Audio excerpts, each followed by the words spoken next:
Salut et bienvenue dans cette nouvelle vidéo qui est consacrée à appliquer les connaissances acquises dans la vidéo dans laquelle nous avons vu l'instruction if-else. Donc, dans cette vidéo, nous allons faire une application, un exercice d'application pour comprendre. Allez-y. Alors, soit l'énoncé suivant.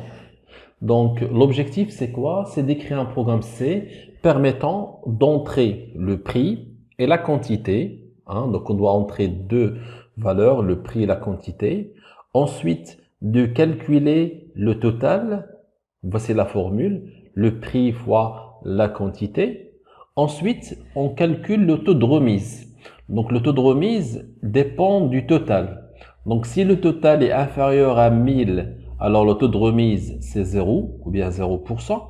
Si le total est compris entre 1000 et 10 000, le taux de remise, c'est 10%.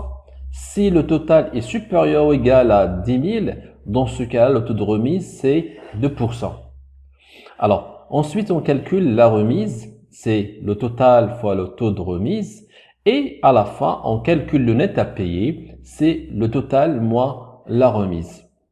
Ça, c'est le programme C qu'on va écrire, bien sûr, en exprimant les conditions et l'instruction if-else.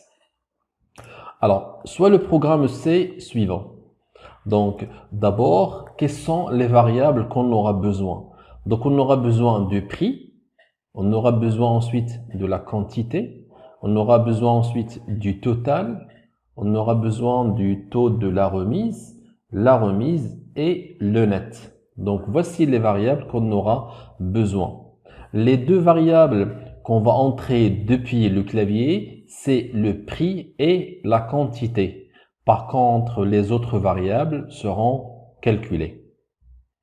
Alors, vous remarquez, avant la déclaration, il y a la déclaration des variables, il y a un texte qui s'appelle déclaration de variables qui est précédé par deux slash. D'accord? Alors, lorsque vous voyez un texte précédé par deux slash, cela veut dire que ça, c'est un commentaire. Un commentaire, c'est quoi? C'est un texte libre que le programmeur écrit et qui ne sera pas traité par le compilateur. Je reprends. Alors, le compilateur, c'est quoi? Le compilateur est un programme qui a pour rôle de traduire votre programme en langage machine. Donc, le compilateur, lorsqu'il rencontre un commentaire, il ne le traite pas, il l'ignore. Donc, vous pouvez écrire ce que vous voulez. Et la question, quel est le rôle des commentaires? Le rôle des commentaires, c'est d'apporter une lisibilité à votre programme. Donc, par exemple, ici, avant de faire les déclarations, je vais écrire un message dans mon programme. C'est pas un message qui va être affiché lors de l'exécution, ça n'a rien à voir. C'est dans notre programme source. Donc, on va écrire un message qui veut dire que là, il s'agit de la déclaration des variables. Alors, pour le cas de la variable taux de remise, alors vous remarquez que taux de remise, on ne doit pas utiliser des espaces. Donc, il y a des règles lorsqu'on crée des variables. Donc, pour écrire une variable, pour créer une variable, il ne faut pas commencer par un chiffre. Il faut commencer par une lettre ou bien par ce qu'on appelle le caractère de soulignement, l'underscore. Donc, la variable ne doit pas avoir des espaces. Donc, si vous voulez composer deux mots, soit vous attachez directement les deux mots, soit vous pouvez utiliser le caractère de soulignement. Vous ne pouvez pas utiliser le tiret parce qu'il est interprété comme un opérateur de soustraction. Je prends voilà, le cas de taux de remise. Alors, après la déclaration de variable, qu'est-ce qu'il faut faire maintenant? Il faut entrer les données. Les données qu'il faut entrer, donc il s'agit avant de faire entrer les données, il y a une autre façon de faire la déclaration comme vous voyez ici. Il y a float et j'ai mis toutes les variables dans une seule ligne. C'est possible, séparé par des virgules. Donc vous remarquez que cette déclaration, je l'ai fait précéder par deux slash, comme quoi c'est un commentaire. Je suis en train de dire au compilateur, ne prends pas cette ligne en considération. Pourquoi, à votre avis? Parce que j'ai déjà fait la déclaration, je ne vais pas faire la déclaration deux fois. Donc, soit vous faites la déclaration comme je viens de faire, donc chaque déclaration sur une ligne, ou bien vous pouvez faire plusieurs déclarations sur la même ligne, qu'on voyez maintenant la déclaration qui est en commentaire. Passons maintenant à la lecture des données. Alors, ce qu'il faut entrer, c'est le prix et la quantité. Alors, d'abord, il y a printf, ça veut dire avant que l'ordinateur nous invite à taper une valeur, il va nous afficher un message, il va nous dire « Entrez le prix ». Ça, c'est le message que vous allez voir à l'écran. Ensuite, on va voir le curseur qui clignote. Et là, cela veut dire que l'ordinateur attend qu'on tape une valeur. Ça, c'est exprimé par l'instruction pourcentage F est commercial le prix. Donc, j'ai utilisé le caractère de formatage pourcentage F parce qu'il s'agit d'un réel.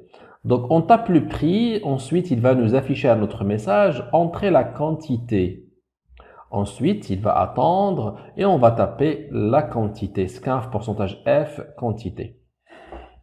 Alors, lorsqu'on tape le prix et la quantité, maintenant, on doit calculer le total. Le total reçoit prix fois quantité.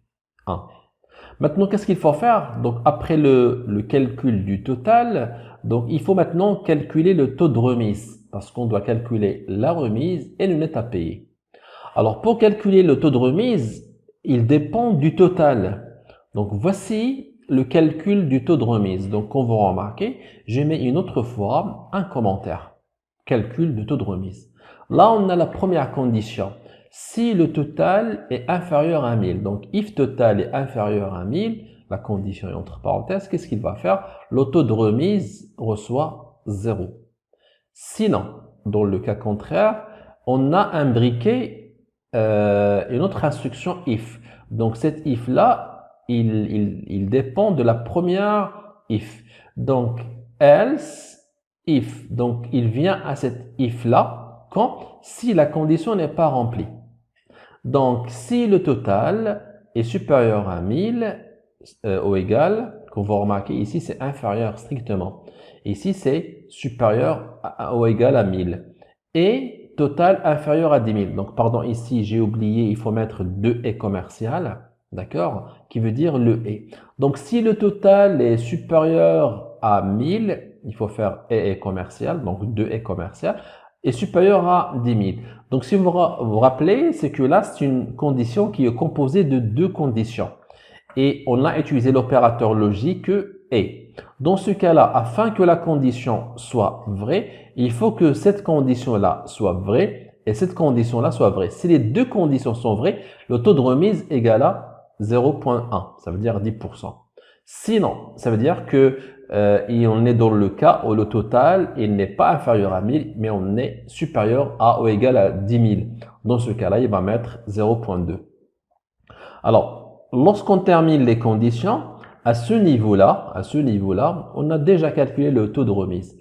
Maintenant, qu'est-ce qu'il faut faire? Il faut calculer la remise. À quoi est égale la remise? C'est le total fois taux de remise. Et ensuite, à la fin, on calcule le net. Le net est égal à le total moins la remise. Ici, on a fait jusqu'à maintenant les calculs. Maintenant, il faut passer à l'affichage du résultat. Voilà. Qu'est-ce qu'on veut afficher? On veut afficher le total. Total égale pourcentage 0.2. Alors, vous remarquez que j'ai mis entre le pourcentage et le F, j'ai mis 0.2. Cela veut dire que tu vas mettre deux chiffres après le virgule. Donc, avant le virgule, tu mets ce que tu veux, combien de chiffres, mais après le virgule, on va se contenter que de deux chiffres. Point 2. J'ai précisé 2 après le virgule. Donc, il va mettre que deux chiffres après le virgule. Ensuite, il y a anti/n, ce qui provoque un retour à la ligne. Alors, qu'est-ce qu'on va écrire dans la première instruction printf? On va écrire le total.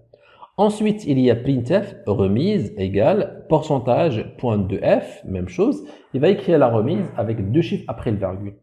Et à la fin, il va écrire le net, point de f, il va nous écrire le net. Voilà un petit exemple montrant l'utilisation de l'instruction if avec des if imbriqués et aussi en utilisant l'opérateur logique et. Merci d'avoir regardé cette vidéo. Je vous dis bonne continuation et à très bientôt.